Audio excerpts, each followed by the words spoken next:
साहब को तलाश करने में हमारी मदद करें। इसके बाद वो सिपाही वहाँ से रवाना हो जाता है, जबकि बाकी सिपाही अर्थुल को तलाश करने के लिए इधर उधर चले जाते हैं। दूसरी तरफ कारा जैसर में आरिस जख्मी हालत में था और अपने साथी को कहता है, किसी भी दुश्मन ने मुझे इतनी खुशी नहीं दी जितनी मुझे अर्थुल को अपने शिकंजे में फंसा कर मिली है। दूसरा आदमी, जिसका नाम लूकस था, वो कहता है, अर्थुल जैसे बड़े दुश्मन को कत्ल करने की खुशी सिर्फ आप जैसा अजीम सिपाही महसूस कर सकता है। आरिस कहता है, अर्थुल की मौत सब तुर्कों के लिए एक सबक होगी। या तो वो इस इलाके से दफा हो जाएंगे या फिर अर्थुल की तरह मेरी तलवार का शिकार बन जाएंगे। जब उन्हें अर्थुल की लाश मिलेगी तो वो बहुत खौफजदा हो जाएंगे। लूकस कहता है, उन्हें अभी तक अर्थुल की लाश नहीं मिली जनाब, तुर्क हर तरफ उसे तलाश कर रहे हैं। आरिस कहता है, उन्हें हर हाल में अर्थुल की लाश मिलनी चाहिए। हमने उनके हीरो को कत्ल किया है लूकस। लाश देखकर उन्हें समझ आएगी कि अर्थुल का मकसद उसकी मौत के साथ ही खत्म हो गया है। सिर्फ तब वो अपनी उम्मीदें हारेंगे। दूसरी तरफ असलहान अपने कबीले में मौजूद थी।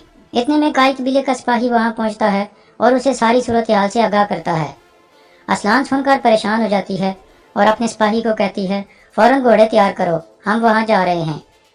दूसरी तरफ हली बाजार के महल में सादुद्दीन का नया आदमी अंदर दाखिल होता है। इसका नाम गोकतू था। यह सादुद्दीन को बताता है कि दुंदार साहब ने आपकी तरफ एक पैगाम रसां भेजा है। सादुद्दीन पूछता है, क्या पैगाम है? गोकतू कहता है, काई कबीले के लोग उस जगह पहुंच गए हैं जहां अर्थुल के लिए जाल बिछाया गया था। उन्हें सिपाहियों की लाशें मिल गई हैं। अर्थुल और बामसी को जख्मी हालत में कबीले की तरफ भेज दिया गया है। सादुद्दीन पूछता है, और अर्थुल? गोकतू कहता है, उन्हें अर्थुल की लाश नहीं मिली। वो समझ रहे हैं कि अर्थुल वहाँ से भागने में कामयाब हो गया था, इसलिए वो अर्थुल को तलाश करने में हमारी मदद चाहते हैं। सादुद्दीन कहता है, आरिस उसे जिंदा नहीं छोड़ सकता था और यह भी मुमकिन नहीं है कि अर्थुल अपने सिपाहियों को छोड़कर भाग गया हो। तुम फौरन अपने सिपाही उस जगह रवाना कर दो। अगर अर्थुल की लाश मिल जाए तो ठीक है, और अगर वो जिंदा हुआ तो तुम जानते हो कि क्या करना है। फिर सादुद्दीन कुछ सोचने के बाद कहता है, तो बामसी और अर्थुल जख्मी हैं, तुम फौरन हमारे एक हकीम को काई कबीले भेज दो। अगर वो दोनों कुछ भी जानते हैं तो उन दोनों को खत्म करवा दो। गोकतू कहता है, जैसे आपका हुक्म अमीर हजरत। फिर वो बाहर निकल जाता है। दूसरी तरफ काई कबीले में हकीम अर्थुल और बामसी को जख्मी हालत में लाया जा रहा था। कबीले के लोग बहुत परेशान हो जाते हैं। अफसा भी भागती हुई वहाँ पहुँचती है और बामसी को इस हालत में देख कर रोने लगती है और बामसी को कहती है, आंखें खोलो बामसी, यह किसने किया तुम्हारे साथ? लेकिन बामसी बेहोशी की हालत में था। फिर वो एक सिपाही से पूछती है, अर्थुल साहब कहाँ हैं? सिपाही कहता है, वो लापता हैं। अफसा पूछती है, और इसहाक कहाँ है? सिपाही कहता है, वो शहीद हो गया है। यह सुनकर वो रोने लगती है और कहती है, अब इनका इलाज कौन करेगा? अब कोई भी नहीं बचा। इसके बाद सिपाही उन दोनों को उठाकर शवा खेमे में ले जाते हैं और अपने तौर पर उनका इलाज शुरू कर देते हैं। इतने में एक हकीम वहाँ पहुँचता है जिसे सादुद्दीन ने वहाँ भेजा था। वो सबको बाहर जाने को कहता है। अफसा पूछती है, आप कौन हैं? वो आदमी कहता है, मैं हकीम हूँ, मुझे अमीर सादुद्दीन ने भेजा है। ये सुनकर वो सब अल्लाह का शुक्र अदा करते हैं और बाहर निकल जाते हैं। अफसा कहती है, मैं आपकी मदद करूँगी, मुझे यहीं रहने दें। हकीम बामसी को चेक करके कहता है, ये जिंदा है। फिर वो उसका इलाज शुरू कर देता है। दूसरी तरफ काई कबीले के लोग अर्थुल को तलाश करने में मसरूफ थे। सिपाही जोर जोर से अर्थुल का नाम पुकार रहे थे।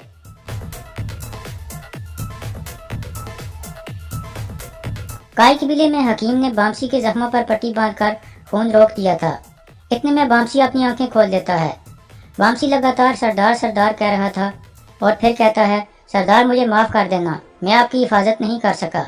हकीम भी ध्यान से उसको सुन रहा था। अफसा पूछती है, हमें बताओ ये किसने किया? बामसी कहता है, मैं नहीं जानता, काफरों के चेहरे ढके हुए थे। फिर उसके जहन में वो मंजर आता है जब अर्थुल शदीद जख्मी होकर गिर रहा था और एक आदमी अपनी तलवार हवा में बुलंद कर रहा था।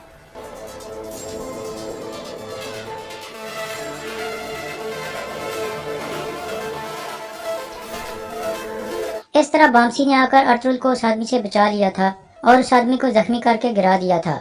लेकिन इतने में बहुत सारे मजीद लोग वहां आ गए थे और दोबारा लड़ाई शुरू हो गई थी।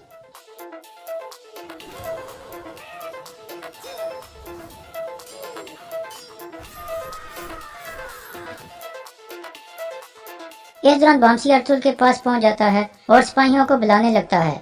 इतने में दो सिपाही वहां आ जाते हैं और अर्थुल को उठाकर वहां से एक तरफ ले जाते हैं। बामसी को बस इतना ही पता था कि दो सिपाही अर्थुल को वहां से ले गए थे और अर्थुल शदीद जख्मी था। दूसरी तरफ दुंदार और उसके सिपाही उस जगह पहुंच जाते हैं जहां दो सिपाहियों की लाशें पड़ी थीं। सब उनके पास रोने लगते हैं। काई कबीले में हकीम पूछता है, वो सिपाही अर्तुल साहब को कहाँ लेकर गए थे, हमें बताओ ताकि हम उनकी मदद कर सकें। वामसी कहता है, ये मैं नहीं जानता। फिर वामसी दोबारा बेहोश हो जाता है। अफसा कहती है, मैं जाकर हलीमा खातून को बताती हूँ जो वामसी ने हमें बताया है, वो भी मेरी तरह तकलीफ में है। ये कहकर अफसा बाहर निकल जाती है। उसके जाने के बाद हकीम सादुद्दीन के सिपाही को कहता है, तुम जाकर अमीर सादुद्दीन को सारी सूरत हाल से आगाह करो। दूसरी तरफ असलहान भी अपने सिपाहियों के साथ जंगल में काय कबीले वालों के पास पहुंच जाती है और हैमा खातून और हलीमा सुल्तान को दिलासा देती है। हलीमा कहती है, हमने हर तरफ तलाश किया लेकिन अर्तुल कहीं नहीं मिला। असलहान कहती है, आप परेशान ना हो, हम मिलकर अर्तुल साहब को तलाश कर लेंगे। इतने में सादुद्दीन भी अपने सिपाहियों के साथ वहां पहुंच जाता है और उनके सामने अपने खास आदमी को कहता है, काय कबीले के सिपाहियों के साथ मिलकर अर्तुल साहब को तलाश करो। जब तक हमारे हाकिम आला नहीं मिल जाते तब तक कोई वापस नहीं आएगा। फिर वो हैमा खातून के पास जाकर कहता है, मैंने जैसे ही इस बारे में सुना मैं यहाँ आ गया। मेरे सिपाही दिन रात अर्तुल साहब को तलाश करेंगे। मैंने अपना हकीम भी काय कबीले भिजवा दिया है जो आपके जख्मियों का इलाज करेगा। दुमदार कहता है, हम खौफजदा हैं कि जिस किसी ने भी ये किया है वो अर्तुल भाई को साथ ले गया है। सादुद्दीन कहता है, मैं और हमारी रियासत आपके साथ हैं। जिसने भी ये किया है उससे हिसाब लेना मेरी जिम्मेदारी है। यह कहकर सादुद्दीन वापस चल पड़ता है। इतने में एक सिपाही अर्तुल की जैकेट उठाकर ले आता है और कहता है, हमें अर्तुल साहब की जैकेट मिली है लेकिन आसपास वो कहीं नहीं मिले। अर्तुल की खूनी जैकेट देखकर सब लोग बहुत परेशान हो जाते हैं और हलीमा रोने लगती है।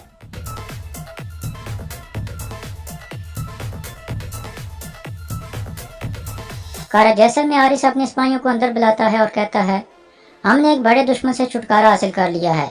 इस खुशी में हम एक बड़े जश्न का भी इंतजाम करेंगे, लेकिन अभी मैं आपको कुछ दिखाना चाहता हूँ।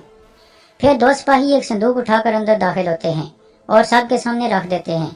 आरिस संदूक खोलता है, उसमें अर्तुल की तलवार पड़ी थी। आरिस तलवार उठाकर सबको दिखाने लगता है और कहता है, ये हमारे दुश्मन की तलवार है। तुर्कों के लिए एक तलवार बहुत कीमती होती है। हमने अर्तुल को जहन्नम में भेज दिया है। अब हम उसकी तलवार पर अपने पाँव रखेंगे। फिर वो तलवार नीचे फेंक कर उस पर अपना पाँव रख देता है।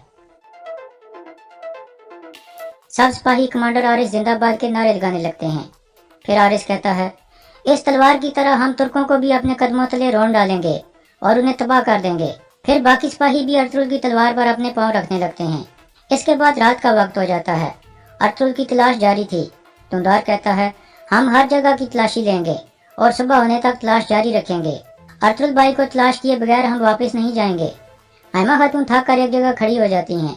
इतने में हफ्सा वहां पहुंचती है और उन्हें बताती है कि वामसी को होश आ गई है।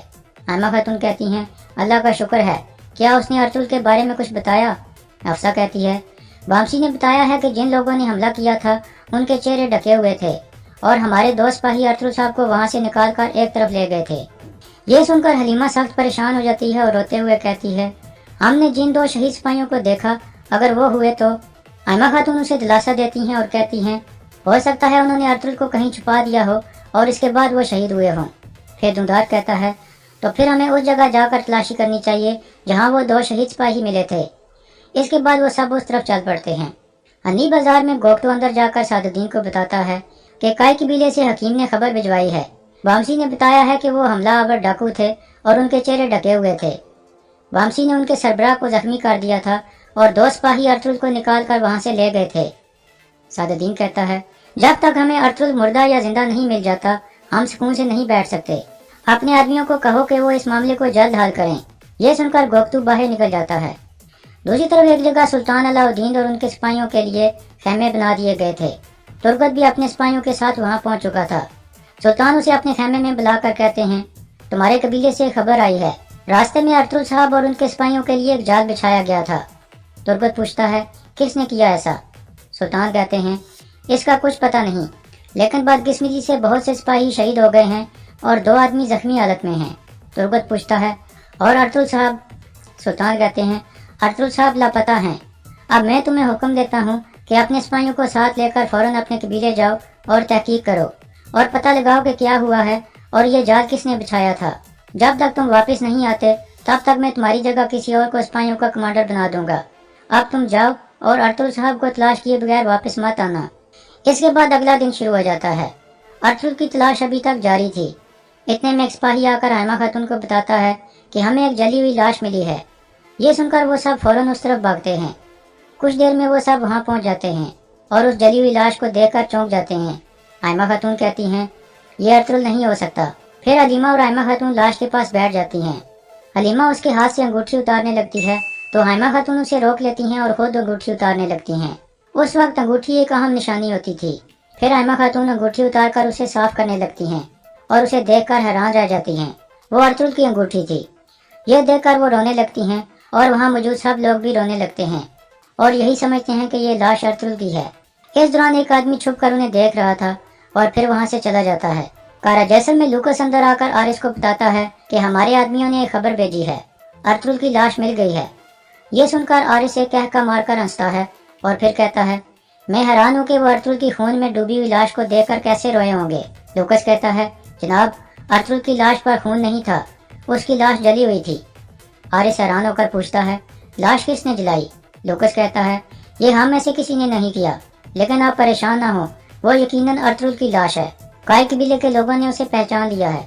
लूकस हंसते हुए कहता है, कोई फर्क नहीं पड़ता कि किसने उसे जलाया है, उसने इस दुनिया में भी जहन्नम का मजा चख लिया। एक अजीम जश्न का इंतजाम करो लूकस, हर किसी को इसमें शिरकत करने की दावत दो और अर्तुल के जनाजे में जाने की तैयारियां करो। दूसरी तरफ सादुद्दीन का आदमी भी अंदर आकर उसे बताता है कि हमारे सिपाहियों ने खबर भेजी है कि आखिरकार अर्तुल की लाश मिल गई है। सादुद्दीन कहता है, यार अब तेरा शुक्र है, मुझे उम्मीद है कि उस गवर्नर ने कोई निशान नहीं छोड़ा होगा। गोख्तू कहता है, कोई निशान नहीं था अमीर हजरत, अर्तुल की लाश जली हुई मिली है। कबीले के लोगों ने अंगूठी की मदद से उसकी शिनाख्त की है। यह सुनकर सादुद्दीन कुछ सोचने लगता है और फिर कहता है, यह गवर्नर किस तरह का अजीब आदमी है कि उसने अर्तुल को कत्ल करना काफी नहीं समझा बल्कि उसे जला भी डाला। गोख्तू पूछता है, अब क्या हुक्म है अमीर हजरत? सादुद्दीन कहता है, सबसे पहले हम अर्तुल के जनाजे में जाएंगे और असल काम हम जनाजे के बाद करेंगे। और यहाँ इस केस का इख्तिताम हो जाता है।